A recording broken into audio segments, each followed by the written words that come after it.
There are two types of people: those who glow in the sun and those who explode when exposed to it.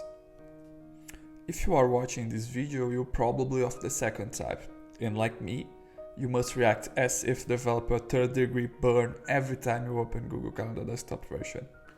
It's time to end this suffering. In this video, I will show you how to get rid of that color scheme for Radiant people and replace it with something dark and somber that goes much better with the excruciating routines present in our calendars.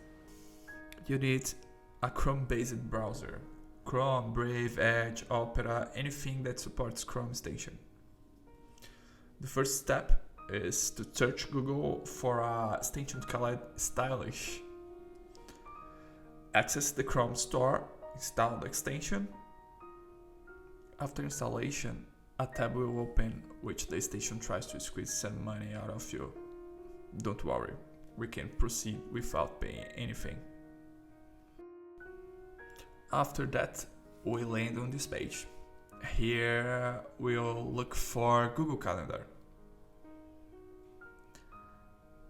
Search for Google Calendar redesign, in this case the fifth option. Click it, install the style, and here is dark mode finally. No more burns. Thank you for watching. Bye.